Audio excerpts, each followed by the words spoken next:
Acho que estamos entrando. Esperar um pouquinho. Vamos ver se está entrando. Aguardar um pouquinho. Olá, pessoal do Facebook. Acho que já estamos entrando na live. Vamos esperar um pouquinho para o pessoal entrar.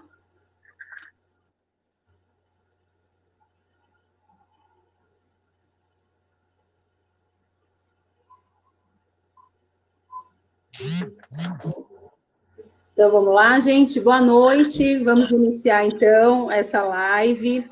Queria dizer que é a minha primeira live, gente. Vou inaugurar hoje aqui. Queria, primeiramente, agradecer ao Fábio esse espaço, essa oportunidade. Ele fez uma live semana passada e nós recebemos muitas mensagens, comentários e pedidos para a gente falar um pouquinho mais sobre o tema. Então, queria agradecer o apoio dele, ele que me inspirou a estar entrando nessa live falando um pouquinho mais com vocês, principalmente com as mulheres. E para engrandecer ainda mais essa noite, a gente convidou a doutora Lucy, que é delegada e professora universitária, que vai poder contar um pouquinho para nós como é toda essa questão da violência doméstica. Boa noite, doutora Lucy. Boa noite, Agatha. Boa noite, todo mundo. É um prazer estar aqui, poder falar sobre esse assunto. É sempre um assunto apaixonante, importante, e a gente sempre procura contribuir, né, para esse debate. Então, estamos aí para as perguntas que vierem. Ah, que bom. Obrigada, doutora Lucy. Esse tema é de extrema importância, né? Ainda mais nesse momento que nós temos visto, todo mundo consegue acompanhar isso nos jornais, o aumento do índice de violência contra a mulher nesse momento de isolamento social, né? E o Fábio falou muito sobre a delegacia da mulher, mas nós queremos entender, doutora Lucy, como é que acontece? A mulher chega na delegacia, faz um boletim de ocorrência, e o que acontece depois? Como é que é esse trâmite processual, depois que ela entra e faz esse boletim de ocorrência? Conta para nós. Bom, nossa legislação processual é que dá o roteiro do que acontece a partir daí, né? Então, se a mulher denuncia, na verdade, nossa legislação trabalha com três tipos, basicamente, três tipos de procedibilidade, né? Então, a gente tem os crimes de ação privada, como os crimes contra a honra, xingamentos, dano, por exemplo. Esses crimes, para processar o agressor, você vai precisar contratar um advogado ou um defensor público, se você não tiver condição para contratar um advogado, mas é necessário né? Agora, existem crimes que são de ação pública mais condicionados à representação e aqueles que são de ação pública incondicionada. Os crimes de ação incondicionada são, basicamente, no caso da violência doméstica, a lesão corporal. Então, o crime de lesão corporal é crime de ação penal incondicionada, o que significa que uma vez que é feita uma denúncia e ela tem a relação com violência doméstica, a apuração corre independentemente da vontade da mulher. Então, se alguém denunciar por ela, se alguém fizer a denúncia por ela, e mesmo que ela não queira processar o agressor, se for caso de violência, onde houver lesão corporal, isso vai acontecer independentemente da vontade dela. Já os crimes de ameaça, por exemplo, são condicionados à representação, que demanda a mulher demonstrar a vontade de processar o agressor, tá? Então, tudo depende do crime que ela vai denunciar. Se ela vai denunciar uma lesão corporal, independentemente da vontade dela, aquilo vai ter andamento. Se for uma ameaça, ela vai precisar dizer que quer processar o agressor. Se for um xingamento, por exemplo, ela vai precisar contratar um advogado ou um defensor público que promova a ação penal. Basicamente isso. E aí depois isso vai correndo como corre qualquer outro tipo de apuração. É necessário reunir, apresentar as provas, testemunhas, exame de corpo de delito, né? Depois tudo isso vai para o fórum, o juiz, com base naquilo que ele for apresentado para ele, vai fazer o julgamento, condenar ou absolver o agressor, né? Basicamente o trâmite é esse. Ah, legal, já deu para esclarecer bastante aí para quem está nos acompanhando como é que funciona depois do boletim de ocorrência. Mas eu queria aqui, doutora Lucy, tem bastante gente já nos acompanhando, queria aqui agradecer a presença de todos. Já vi aqui Nicolas, Isadora, seu Rubens, o Fábio, Sandra Bueno, a Rúbia, Moranguinho, tem muita gente aqui, minha mãe, beijo, mãe. Está todo mundo aqui nos acompanhando, Tati, Marlene, tem muita gente nos acompanhando, doutora Lucy, estamos muito felizes, pessoal, obrigada por estar conosco. E, doutora Lucy, eu acho que existe um marco aí nessa questão da violência contra a mulher, que é a Lei Maria da Penha. O que ela trouxe para começar e mudar essa história? Conta um pouquinho para nós sobre a Lei Maria da Penha. Bom, a Lei Maria da Penha, né, acho que todo mundo, eu acho que ela se tornou bastante conhecida, né, isso é fato. Mesmo quem não sabe direito o que é, mas já ouviu falar da Lei Maria da Penha, sabe que, e conhece a Lei Maria da Penha pelo aspecto penal, né, ela trouxe mais rigor, principalmente para lidar com o agressor, né, com o autor, né, dos crimes abarcados pela Lei Maria da Penha, mas, na verdade, essa não é a maior vitória, vamos dizer assim, da Lei Maria da Penha, porque a Lei Maria da Penha, ela traz todo um aparato, todo um equipamento de política pública voltada para a mulher que prevê a implantação de vários institutos, vários órgãos, comprometimento de vários órgãos, né, na questão que envolve a violência doméstica contra a mulher. E, no fim das contas, ela acaba sendo conhecida apenas pela parte penal, porque ela trouxe realmente, de fato, trouxe maior rigor, né, no caso da punição dos agressores, mas eu não vejo que essa é uma importante contribuição, sem dúvida.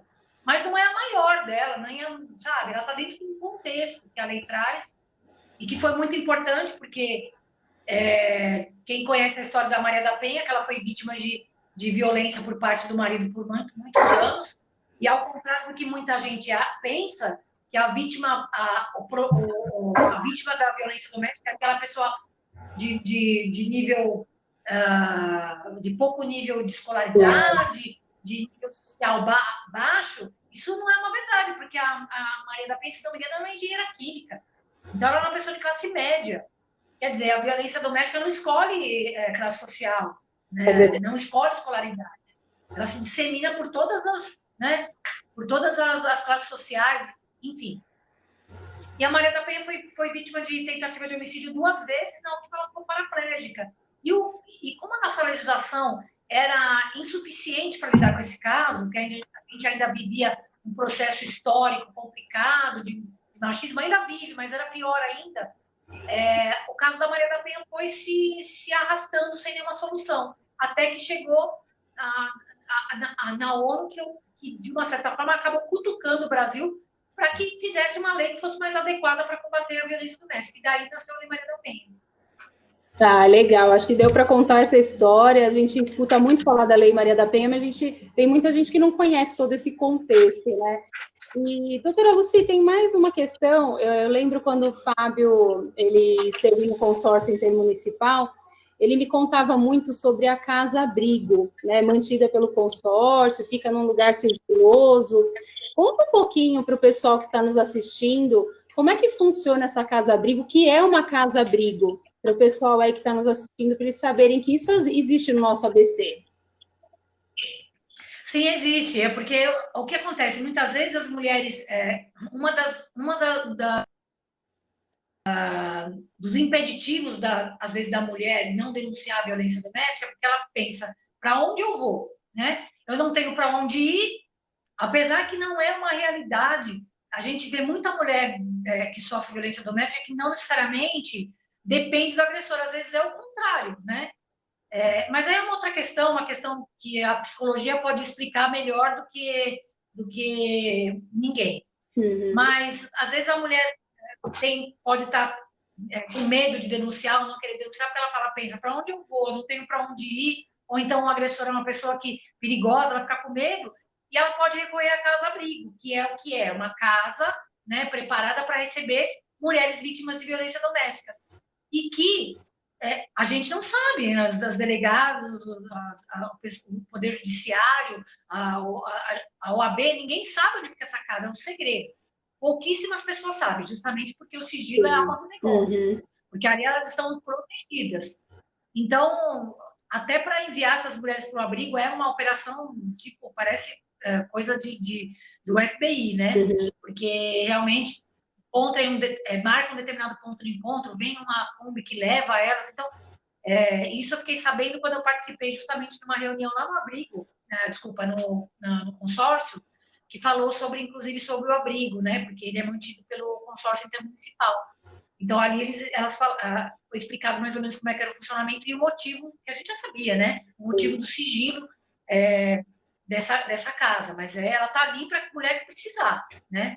É que, evidentemente, que ali não é a casa da gente, não é a casa delas, tem uma série de empecilhos, mas na hora da emergência, tem para onde correr, já existe um lugar destinado para isso. Esse cuidado, né? E o que eu comento muito sobre esse tema, o que eu acho muito importante, lógico que a mulher vai procurar a delegacia, é o primeiro passo de tudo isso, né?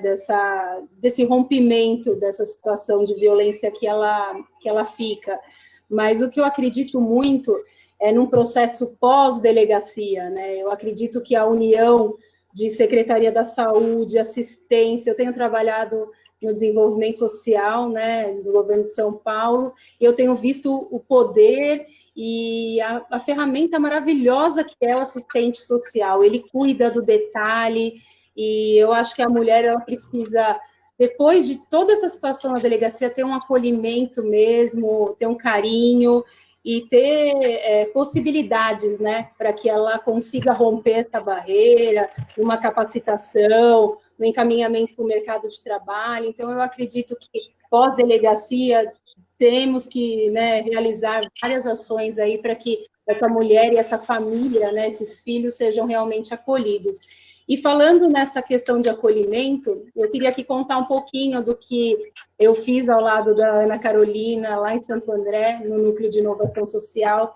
E nós pensávamos muito nessa humanização, né, dos atendimentos, e iniciamos uma ação que é simples, mas que fez toda a diferença, que foi as brinquedotecas dentro das unidades de saúde. Iniciamos nas unidades de saúde, com doações, então, assim, foi um projeto lindo, e chegamos com essa brinquedoteca dentro da delegacia. Então, foi muito legal poder ver um lugar que as pessoas, né, não querem ir para a delegacia, né? Então, assim, ver aquela brinquedoteca ali foi algo que tocou muito meu coração, e é nisso que eu acredito, que a gente tem que humanizar cada vez mais todas as situações, e principalmente para essa mulher, né? Então, eu só queria contar um pouquinho dessa história, porque foi algo que tocou meu coração. Eu fiquei muito feliz mesmo de ter realizado isso lá na cidade de Santo André. Mas eu queria tem muitos comentários aqui para nós, doutora Lucy. Ai, que bom, muitas boa noite, parabéns pelo tema muito relevante. Duas mulheres guerreiras, ó, que bom! Parabéns pela pauta, muito bom discutir esse tema. O pessoal aqui, né, agradecendo a nossa live. E eu queria, doutora Lucy, que a gente falasse um pouquinho como é que essa mulher consegue procurar ajuda. Quais são os meios de uma mulher que hoje, nesse momento que ainda estamos, né, nesse isolamento mais flexível, mas ainda em isolamento, como é que ela pode procurar ajuda? Quais são os meios que ela pode procurar para iniciar esse processo?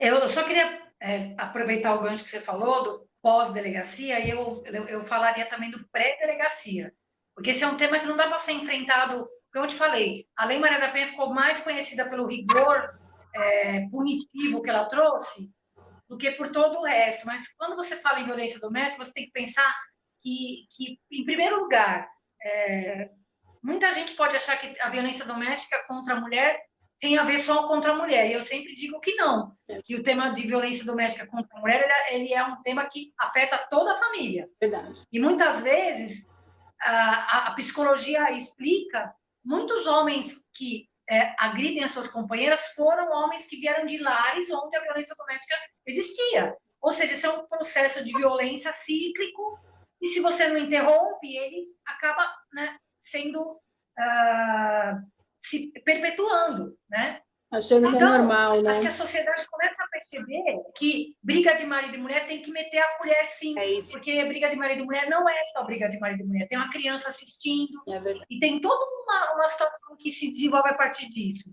Então, a sociedade começa a perceber que combater a violência contra a mulher é muito mais do que se preocupar só com a mulher, como se só ela fosse, precisasse de alguma atenção. E começa a perceber que isso é problema de toda a sociedade. Daí, a sociedade começa a se movimentar para criar cada vez mecanismos de combater isso. Então, hoje, a gente vê tudo quanto é tipo de iniciativa. Você tem o Ministério da Justiça, se não me engano, com 80, onde você pode, um canal, você pode ligar 180 e fazer denúncias. Hoje, você liga para a Polícia Militar, você liga para a Guarda Municipal, você liga para a Polícia Civil, você vai numa delegacia de bairro, você vai numa delegacia da mulher, hoje até eletronicamente você consegue fazer um boletim de ocorrência. Então, as formas de denunciar estão cada vez mais acessíveis. E cada vez maior também o comprometimento de toda a sociedade, as instituições policiais, as não policiais, todo mundo se mobiliza para tentar, de alguma forma, contribuir com essa questão. Então, né, tem as mais variadas formas para se denunciar hoje, cada vez mais fácil de denunciar a violência doméstica. E é até legal que, além desses locais, a gente tem visto algumas empresas fazendo, né, campanhas para que as mulheres consigam aí farmácias aí se movimentando. Isso, assim, eu acho que a sociedade como um todo está se movimentando, né, doutora Lucy, para auxiliar e tentar quebrar essa situação triste que algumas mulheres ainda vivem, né, na nossa sociedade. Então, eu acho que o nosso recado aqui é para que a mulher que seja vítima, né, de violência, que ela tem muitos lugares para procurar. Eu acho que a gente tem que mesmo dar força para ela, para que ela possa romper essa situação difícil e ter coragem, né, e força para iniciar uma nova vida, né, doutora Lucy? É isso mesmo, porque às vezes, às vezes a gente percebe, isso a psicologia explica, sobre a vitimização. A mulher, ela veste uma carapuça de vítima e aí ela começa a se culpar por tudo que acontece, ela entra num processo que ela sequer percebe o que está acontecendo com ela. Então, até ela acordar desse processo, muitas demoram muito tempo para acordar disso, né? Para perceber que ela está dentro de um relacionamento abusivo, que ela está dentro de uma situação em que ela não precisa estar, né? Então, até isso é complicado, até acordar para isso. Mas quando ela acorda, aí, meu amigo, ali ela já... Aí ninguém pode. Por isso é que, às vezes, eu sempre digo, às vezes as pessoas me perguntam assim, mas o número de violência doméstica aumentou, o número de feminicídio aumentou. Eu falo, gente, vai aumentar mesmo, porque, assim, antigamente, no século passado, quando as nossas avós, as nossas bisavós, elas eram consideradas cidadãs de segunda categoria, elas não tinham boca para nada. Elas simplesmente eram criadas para ser mães, donas de casa, esposas, e elas não abriam a boca para nada, não ousavam enfrentar o homem da casa, que seria o pai, ou o marido, né? A partir do momento que a mulher vai se empoderando, vai criando uma consciência de que ela é da igualdade, né? Aí os conflitos vão se intensificando, porque ela já não aceita mais qualquer coisa. Então, ela vai partir para a guerra, e na guerra sempre vai sair gente machucada. Então, até essa situação se normalizar, vai acontecer muito mais, porque é um processo, né? A mulher foi para a guerra, ela vai para a guerra, ela não vai mais aceitar determinadas coisas. Ela vai apanhar, ela vai apanhar, muitas vão morrer, porque é natural isso acontecer, essa indignação e essa luta que acaba acontecendo. Né? E é ótimo que isso está acontecendo. Simplesmente faz parte do processo. Eu vejo isso como um processo. A gente vai tentar trabalhar para minimizar, lógico, os efeitos disso, né? Mas é ótimo, né? Por um lado, ver que a mulher está conquistando o seu espaço e está tendo coragem de romper esse tipo de relação, né? Então, acho que com a modernidade, com o espaço que a mulher tem ganhado, realmente isso é uma consequência, né? Os números vão aumentar, porque a maioria das mulheres não querem mais se calar diante dessa situação. E se Deus quiser, quanto mais o tempo passar, mais mulheres vão se colocar no seu papel e não aceitar mais esse tipo de relacionamento, né? Doutora Lucia, a gente tinha combinado uma live curta, né? Só para a gente tirar algumas dúvidas mesmo, muitos comentários. Pessoal, queria muito agradecer a todos vocês que nos acompanharam, que mandaram perguntas para nós. Essas perguntas que eu fiz para a doutora Lucy foram perguntas que eu recebi, né, de mulheres que queriam entender mais sobre esse assunto. Doutora Lucy, queria agradecer de todo o meu coração. Eu acredito que foi esclarecedor para todos nós, para que a gente possa entender um pouquinho mais sobre esse tema tão importante e que a sociedade toda tem que se movimentar aí para que a gente lute contra isso. Muito obrigada, doutora Lucy. Imagina, eu que agradeço poder contribuir aí para esclarecer para o tema. É um debate que eu adoro fazer, sempre que me chamam, eu sempre estou disposta a falar, porque a gente tem uma experiência no assunto e sabe que o caminho é esse, é a discussão, é envolver a sociedade, envolver todo mundo, porque quanto mais as pessoas perceberem que não é só problema da mulher, mas é problema de todo mundo, mais elas vão se engajar e colaborar para que essa questão seja, cada dia que passe, mais, menor, até um dia que a gente não precise, eu espero um dia não precisar da Lei Maria da Penha e não comemorar um dia da mulher. É verdade. É só isso que a gente quer, alcançar esse patamar um dia. É isso aí, vamos todas aí lutar para que isso aconteça o mais rápido possível, né? Para que a gente não veja mais mulheres passando por uma situação tão difícil. Gente, queria agradecer a todos que nos acompanharam mais uma vez. Muito obrigada pelo carinho de vocês. A gente recebeu muitos comentários positivos aqui, agradecendo a iniciativa, e queria dizer que para nós também é muito, muito bom poder passar isso um pouquinho mais para vocês sobre esse assunto, e que todos nós, né, possamos nos unir para proteger essas mulheres, para dar voz a essas mulheres, para que cada dia mais, como a doutora Lucy falou, quem sabe um dia a gente possa ver que não existe mais essa situação na nossa sociedade. Muito obrigado a todos, em especial Fábio, meu marido. Obrigada pelo espaço, te amo muito, e muito obrigada por dar voz à mulher e por poder aí falar um pouco do que as pessoas realmente precisam ouvir. Obrigada a todas, um super beijo. Beijo, doutora Lucy, muito obrigada. Tchau, gente. Tchau, gente. Fiquem com Deus. Tchau, tchau.